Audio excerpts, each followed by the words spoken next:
Assalomu alaykum aziz qarindoshlar. Har vaqtinglar xayrlik bo'lsin. Biz bugun Photoshop 2022 ning mashg'ulot ko'zikini kesish quroli bilan tanishib chiqamiz.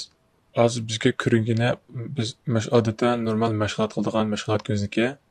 Biz oldingi soatlik darslarimizda rasmninki ma'lum qismlarini o'zimiz tanlab kesib olish yoki shu rasmning ichidagi ma'lum obyektni tanlashni so'zlab o'tgan. Bu qitim bizga ko'rinadigan mashg'ulot ko'zlikini kesishni so'zlab o'tamiz. Bu ustidan sanaganda 4-chi qurol shu.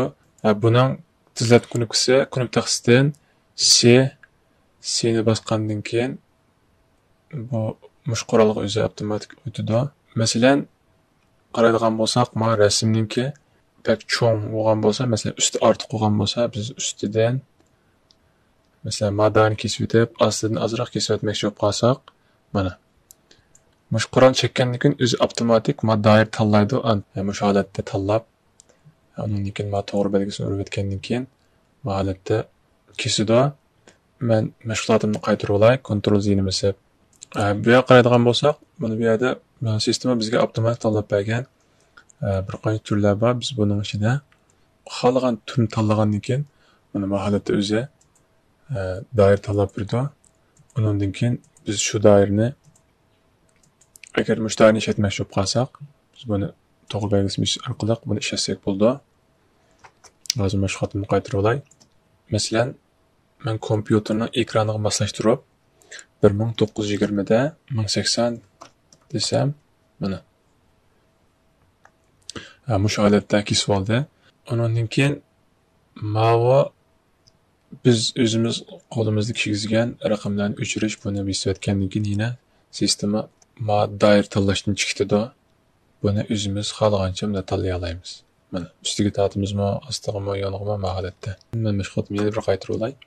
Masalan, hozir asli rasm holatda biz buni 1920 da 1080 deb tanlab bo'lgandan keyin tanlash akab bo'lgandan keyin, lekin buni ustiga cho'ngaytmoqchi bo'lib qolsam, mana bu teng hamma tarafdan o'xshash holatda cho'ngayib qoldi. Shunga odatda buni agar o'zingizlar muqim bir holatda kesishni xohlamasanglar, o'zingizlar qo'lingizda kirgizgan holatda kesishni xohlamasanglar, mana o'chirib o'tib, shuni sukutga holatda tursa, undan keyin sizlar ustidan, yon tarafdan o'zingizlar xohlagancha kesib olsangiz bo'ldi. Undan keyin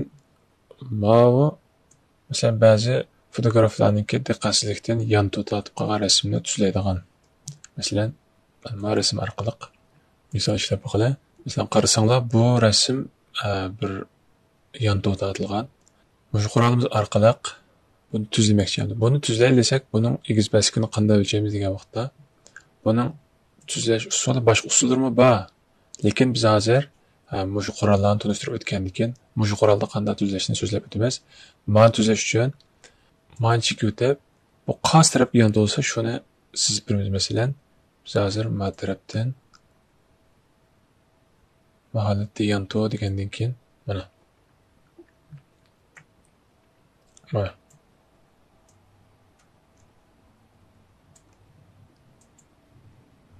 holatda tuzlandi. Masalan, qarasanglar, mana usti tang, mas tarafi azroq tuzlanibdi. Bu rasmninki shakli o'zgarib ketgan rasm bo'lganlikdan shunday chiqibdi.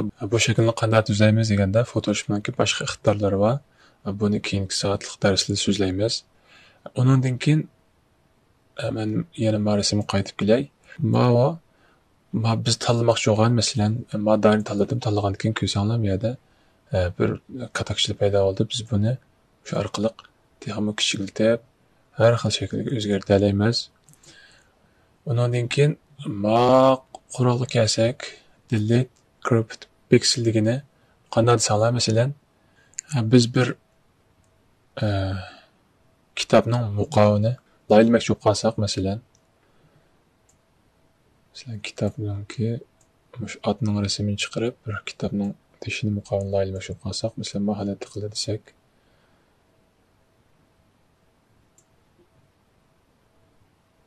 mana belgi qo'ydim.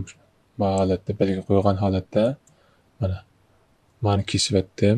Undan keyin Ben bu resimni yurishtirsam, yurishtirolmayman. Qulluq qismi ichib o'tyapti. Qulluq qismi ichib o'tgandan keyin yurishtirsam qaranglar. Ma atninki keyin kesilib ketdi. Ma puti, ma keyin taraf kesilib ketdi.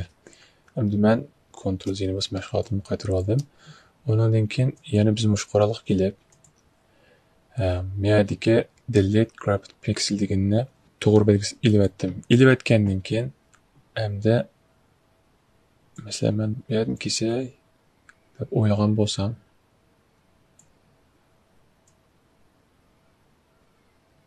bu holatda kesdim. Ham holat qilib bo'lgandan keyin, yo'q, men ma'atninki sal ma'taraf biroq yurishtirmay deb qolsam, kontaktni vini besib, ma tanlashga o'tgandan keyin o'zimiz qarasak mana. Masalan, ma'atlarni chiqarmoqchi bo'lib qolsak mana bu holatda. Bayan qo'shib farqi o'shanda.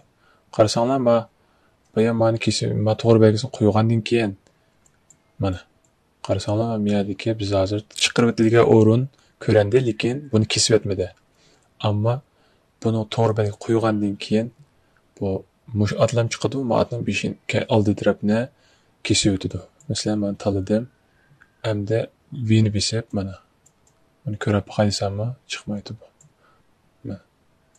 Mana hozir endi ma'qulni tanlab ko'rib qolsam chiqmaydi.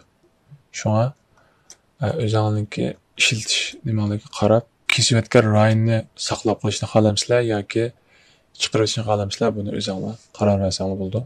Agar kesib o'tmay deb qolsanglar, to'g'ri belgi qo'ysizlar, saqlab qolmay deb qolsanglar, to'g'ri belgini ilib o'tib, undan keyin ma'lum doirani tanlab kesib olgandan keyin o'zingizlar bu yerga atni ekanmoqchi bo'lib qolsanglar, resimimda tasinglar mana. Ekleysizlar. Bu qismliq darsimiz mushada oxirlashdi. Yana bir qismliq darsimizda ko'rishsak, salomat bo'linglar. Allohga emanet.